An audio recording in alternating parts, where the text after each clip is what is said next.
फिर केक काटने का समय आया, मगर पुलकिता खुद से न केक काट सकती थी न किसी को खिला सकती थी। बाहर गरीबों को जानवरों की तरह खाना बांटा जा रहा था। फिर सभी बड़े लोगों को बैठा कर खाना परोसा गया और सबने खाना शुरू कर दिया, मगर पुलकिता को एक दासी खाना खिला रही थी। अब सिद्धार्थ ने बड़े ही सामान्य लहजे में कहा, आज तुम्हारा जन्मदिन है, अपने हाथ से खाना खाओ। सिद्धार्थ ने सब कुछ जानते हुए भी कहा, तुम्हारे पास हाथ भी हैं और मुंह भी, तो खाओ फिर। इस पर एडविन ने चिढ़ते हुए कहा, वो अपाहिज है। तो सिद्धार्थ ने कहा, अगर तुमसे नहीं होगा तो फिर रहने दो। ये बात पुलकिता को चुभ गई और फिर उसने दासी से चम्मच ले लिया और खुद से खाने की कोशिश करने लगी। चम्मच को केक तक ले जाना ही उसके लिए काफी मुश्किल था, मगर अब बात आत्मसम्मान की थी। उसने केक लिया और चम्मच को मुंह तक लाने में अपनी पूरी जी जान लगा दी और कामयाब रही। पुलकिता की ऐसी हिम्मत देख सभी लोग ताली बजाने को मजबूर हो गए। सिद्धार्थ ने समझाया, तुम भी सभी की तरह सामान्य हो, कोई अपाहिज नहीं। अगले दिन से ही उसकी ट्रेनिंग शुरू कर दी। सिद्धार्थ ने उसे अगली सुबह 5:30 बजे ही उठा दिया। ब्रश करते टाइम फिर से दासी को हटा दिया और खुद से ब्रश करने को कहा। पुलकिता को यह सब जरा भी अच्छा नहीं लग रहा। सिद्धार्थ ने अपनी औषधियों और उपचार पद्धतियों से पुलकिता का इलाज शुरू कर दिया। कभी कभी तो उसके पूरे शरीर पर लेप लगा दिया जाता। उसके शरीर में धीरे धीरे जान आने लगी थी। पुलकिता के हाथ पूरी तरह काम करने लगे थे और पैरों पर चलना सिखाया जा रहा था और अब पुलकिता पूरी तरह से स्वस्थ है। वहीं एडविन सिद्धार्थ और पुलकिता के बीच बढ़ती नजदीकियों को देख रहा था। इतने में ही 84 साल पुराना वीडियो यहीं समाप्त हो गया। अब वीणा ने देखा कि अगतियन ने एक बाबा और बच्चे का चित्र बनाया है। अगतियन को भी नहीं पता कि ये कब हुआ, आखिर क्या संबंध है इसका उस वीडियो से। यही सब वह सोच रहा था कि तभी उसे कालंगीनाथ बाबा की छवि दिखाई दी। फिर वे लोग घर चले गए। अगले दिन स्केरी हाउस फिर से खुला। वहाँ बहुत लोग घूमने आए, मगर उनमें से एक लड़का और लड़की पिरामिड में चले गए, लेकिन बाहर सिर्फ लड़की आई। लड़का अंदर ही गायब हो गया था। इस घटना के बाद स्केरी हाउस को बंद कर दिया गया। अगतियन अपनी बदकिस्मती पर रो रहा था। तभी उसे अपने बचपन की याद आई, जब उसकी माँ उसका मनोबल बढ़ाती थी। अगतियन सोच ही रहा था कि उसके सामने एक कुल्हाड़ी आकर गिरी। उसे छूते ही अगतियन को कुछ याद आने लगा। दरअसल वहाँ एक तहखाना था जिसमें अगतियन उतर गया। यह वही जगह थी जहाँ एडविन लोगों को यातनाएं।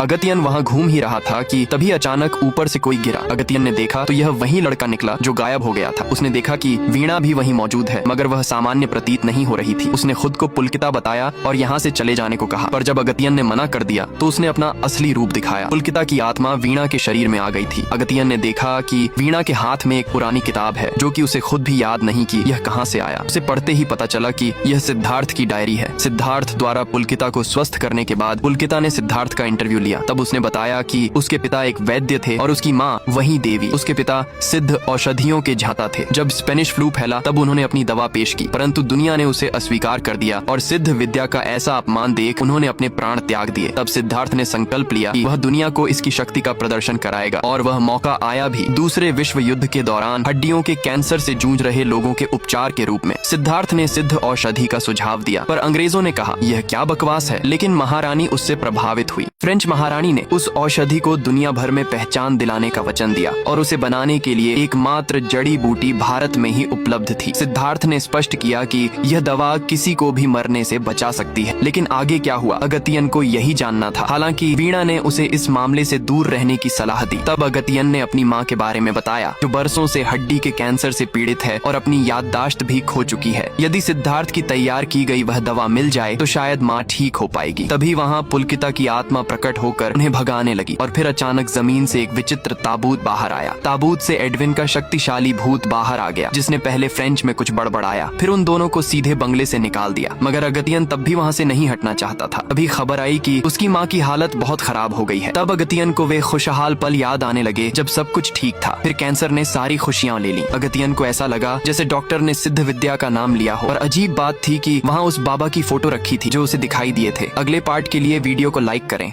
अगतियन ने बाबा का बार बार दिखना एक संकेत माना। वह एक बड़े आयुर्वेदाचार्य के पास गया, मगर जंगलों की कटाई के कारण अब वह खास जड़ी बूटी मिलना मुमकिन न था। अगर सिद्धार्थ की बनाई दवा मिल जाए तो काम बन सकता है। उसकी तलाश में वह सबसे पहले फ्रेंच बुढ़िया के घर गया। उसके नशेड़ी पोते को तो कुछ मालूम नहीं था, पर बुढ़िया ने अगतियन को देखते ही कहा, यह तो वही है। उन लोगों को कुछ समझ नहीं आ रहा था। फिर उसका पोता एक पेटी लेकर आया। दुष्ट एडविन उसका दादा ही था और उसकी छोड़ी संपत्ति वही पेटी। उन लोगों ने देखा तो उसमें कुछ भी नहीं मिला। उस दिन भी ग्रह संरेखन की घटना घटने वाली थी। अगतियन हर कीमत पर वह औषधि पाना चाहता था, इसलिए वह फिर से उस भूतिया बंगले में गया। तभी वहाँ खड़े कंकाल ने कैमरा उसकी तरफ घुमा दिया। अगतियन ने देखा कि उस कैमरे से अतीत का दृश्य दिख रहा था और तभी वह बुढ़िया वहाँ आ गई, जो कि कभी एडविन की पत्नी थी। इतना ही नहीं, अगतियन ने सिद्धार्थ को भी देखा और भयभीत हो उठा। फिर वह एक कमरे में गया जहाँ बुढ़िया कुछ तलाश रही थी और तभी वहाँ एडविन का भूत प्रकट हुआ और अपनी पत्नी पर कोड़े बरसाने लगा। अगतियन ने एडविन को रोकने का बहुत प्रयास किया, मगर उसे कोई फर्क नहीं पड़ा और फिर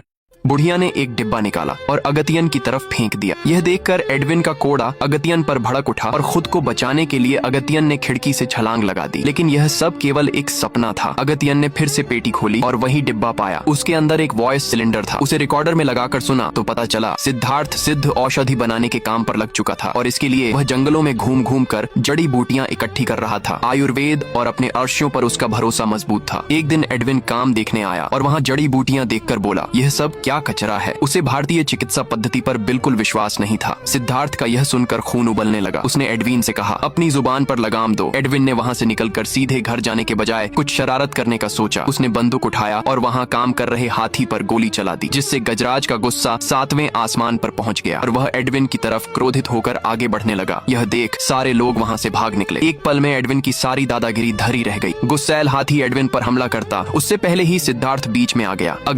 गुस्सैल हाथी एडविन पर हमला करता, उससे पहले ही सिद्धार्थ बीच में आ गया। उसने कहा, गजराज अपना गुस्सा शांत करो, और हाथी ने भी बड़ी आसानी से उसकी बात मान ली। लोगों को बहुत हैरानी हुई कि ऐसा कैसे। तब सिद्धार्थ ने बताया, यह मेरी वजह से नहीं रुका, बल्कि इस जड़ी बूटी की वजह से रुका है, क्योंकि वह इसका सम्मान करता है। अब एडविन को भी भारतीय मिट्टी की शक्ति का पता चल गया था। उसने सिद्धार्थ से दोस्ती कर ली। एक दिन वह उसे अपने गुप्त तहखाने में ले गया। एडविन का मानना था कि मरने के बाद भी इंसान को जीवित किया जा सकता है और इसीलिए उसने एक मजबूत ताबूत बनवाया था। वह चाहता था कि सिद्धार्थ ऐसी दवा बनाए जिससे मृत्यु के बाद भी उसके शरीर में जान बाकी रहे। सिद्धार्थ ने कहा, सिद्ध विद्या से मुमकिन है। सिद्धार्थ सिद्ध औषधि लेकर फ्रांस जाने वाला था। उसने पुलकिता से कहा कि आकर तुम्हें अपने मन की बात बताऊंगा। तभी नंजी नाम के एक क्रांतिकारी ने अपने लोगों के साथ उस पर हमला कर दिया और सिद्धार्थ ने पुलकिता को बचाते हुए सभी को मार भगाया। इस बीच नंजी घायल हो गया। तब सिद्धार्थ ने ही उसका इलाज किया, पर वह एक भारतीय द्वारा अंग्रेजों के खिलाफ क्रांति के बीच आने से नाखुश